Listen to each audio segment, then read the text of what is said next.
Aquela semente, vamos chamar de semente, que foi aquele grão maduro, que era toda a revelação de Deus através dos apóstolos, foi deixada ali, nos escritos dos apóstolos, para nós.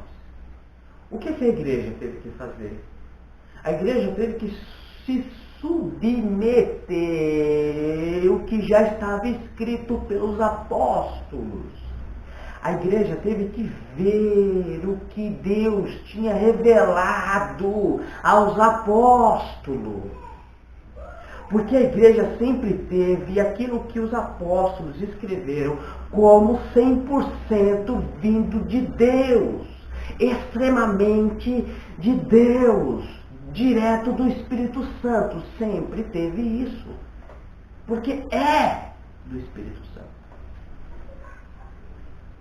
Então a igreja sempre teve, recebeu como sagrado e se submeteu tudo que já estava escrito, que foi deixado.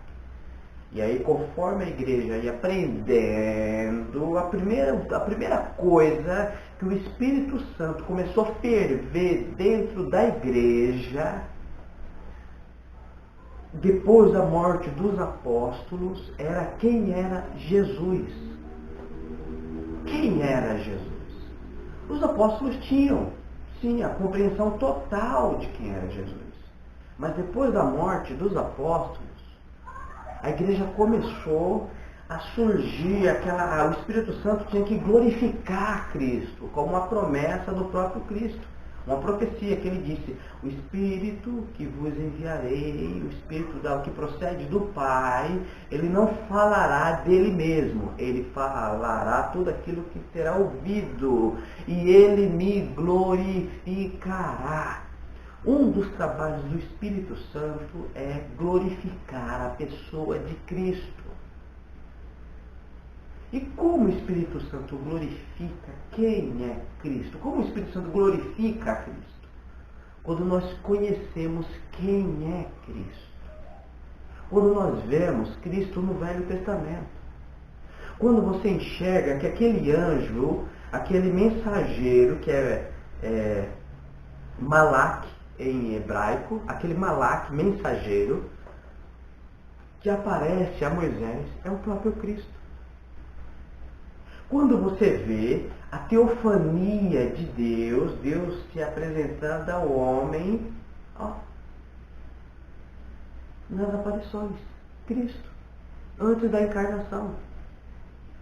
Quando você enxerga que João fala que aquele que estava sentado lá, que Isaías relata, em Isaías 6, é Cristo. Quando você passa a compreender que Deus, o Eterno, Todo-Poderoso, a segunda pessoa da Trindade, ocupou uma forma de servo. O próprio Criador. No princípio era o Verbo estava com Deus e o Verbo era Deus. Ele estava no princípio que o Deus e tudo foi feito por Ele, para Ele, sem Ele nada do que foi feito se fez.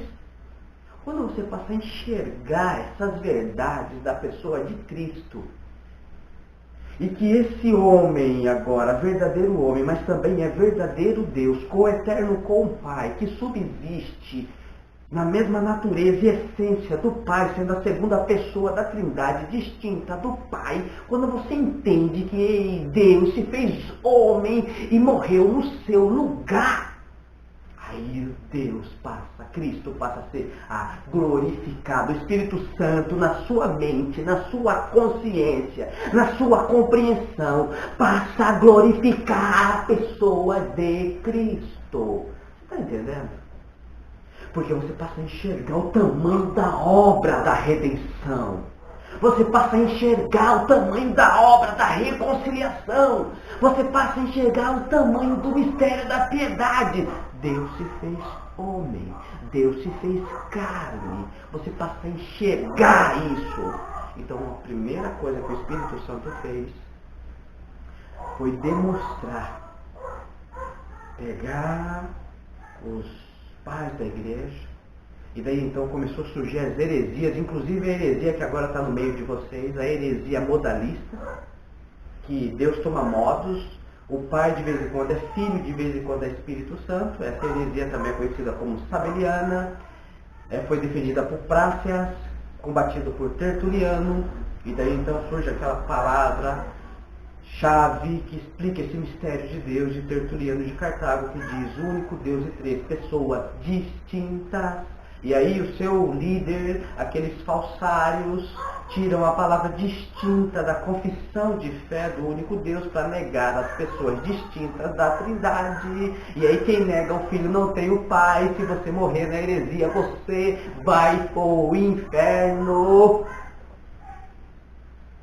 Entendeu? Você vai para o inferno, porque quem nega o Filho não tem o Pai.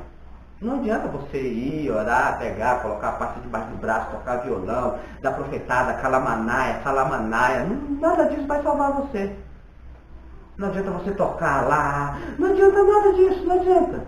Não adianta nada disso. Não vai adiantar nada para você. Se você não sair do meio das heresias, se você não combater o bom combate, se você não combater esses hereges, você, cooperador, ancião, cooperador de jovem, irmão, quem for, se vocês não combater a mentira e pular fora do engano desses falsários, vocês vão tudo para o mesmo lugar. Está entendendo? Então a igreja teve que se submeter à Bíblia para compreender quem é Jesus Cristo. A igreja teve que aprender quem é Jesus Cristo. Porque os apóstolos sabiam, era revelação total ali, mas a igreja não. E aonde nós aprendemos? A fonte da sabedoria que foi dada a Deus, não foi o seu coração que Deus fala, que você sente. Aqui, ó. Você quer a fonte da sabedoria? É esse livro aqui. Tá? Eu vou lhe apresentar ele, de repente você não tenha ele, ou se você tem ele, você não está fazendo um bom uso dele. Então a fonte da sabedoria é a palavra de Deus, a Bíblia Sagrada. Essa é a fonte da sabedoria. Tá? Então eles tiveram que se submeter à Bíblia para poder, aí daí então, trazer os credos. E aí esse credo tem que ser bíblico. Esse credo não é o que o seu grupinho dos seus líderes decide em quatro paredes. Você está entendendo? O credo é o que a Bíblia fala. Esse é o credo. Então o credo, que é bíblico, que tem que ser bíblico, ele passou a surgir. A primeira coisa foi com relação a quem é Jesus. E aí, nos concílios, foi determinados a pessoa de Jesus Cristo. Então, no concílio de Nicéia, que é considerado o primeiro concílio ecumênico dos bispos, né, da igreja primitiva, não bispos da igreja romana, católica, mas da igreja primitiva, decidiram que Cristo é homoousios com o Pai. É uma palavra grega que significa da mesma substância do Pai. Cristo é homoousios, é da mesma substância, ele é consubstancial com o Pai.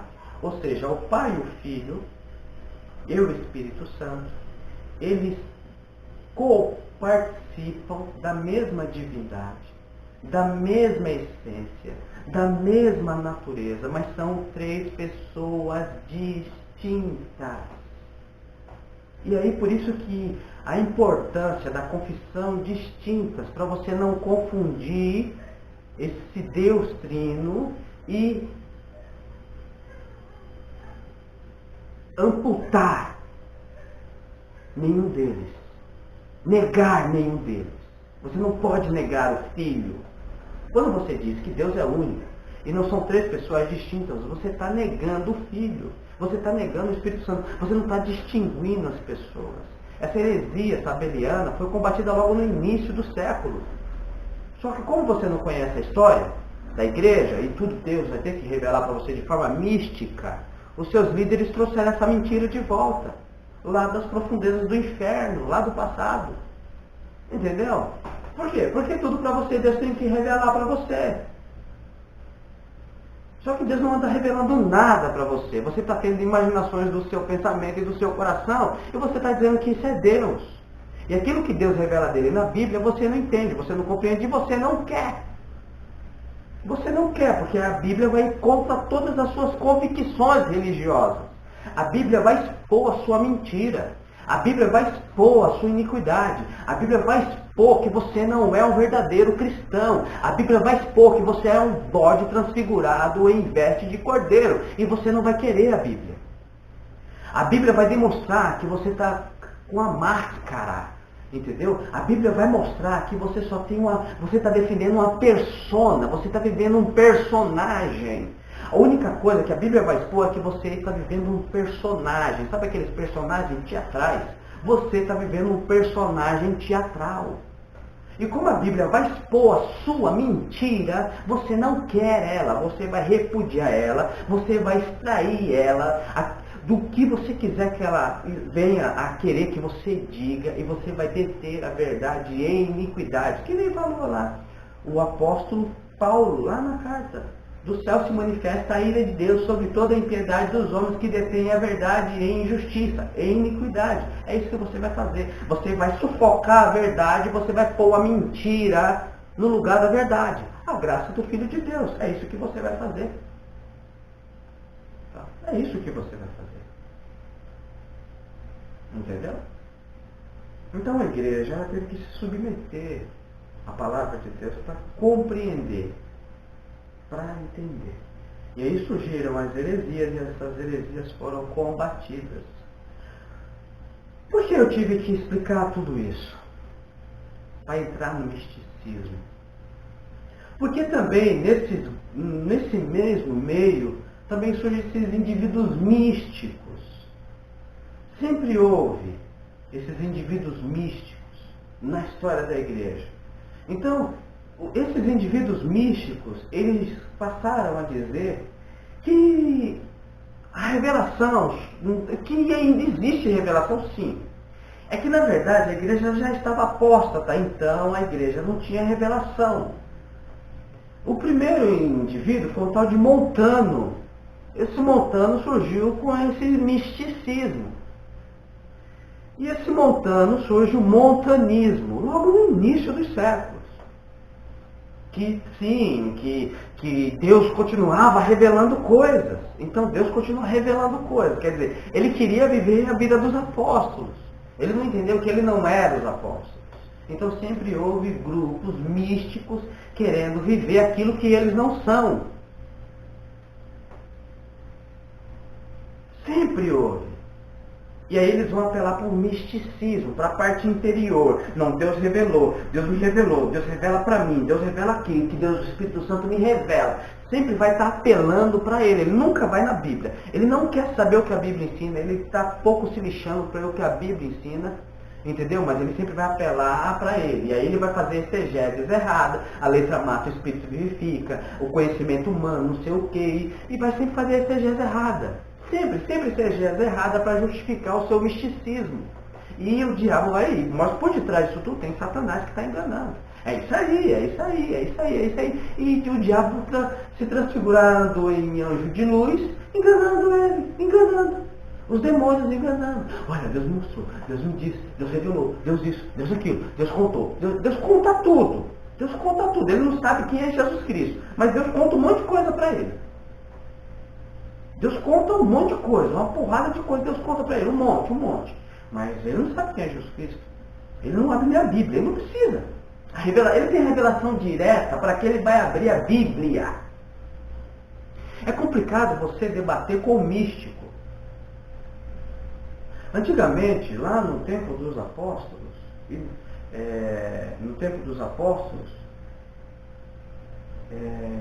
Os apóstolos defenderam e tinham que ir no Velho Testamento.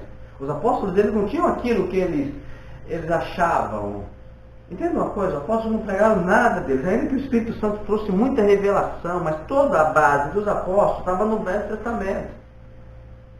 Quando você lê as cartas dos apóstolos, todas essas cartas dos apóstolos sempre vai ter de pano de fundo o Velho Testamento.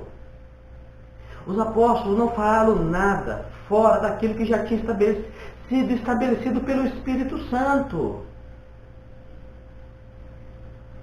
Deus pode me dar uma revelação? Pode. Claro que pode. Mas ela tem que estar de acordo com o Velho Testamento, com o Antigo Testamento, com o Novo Testamento, com a ortodoxia da igreja, para daí então ser uma revelação.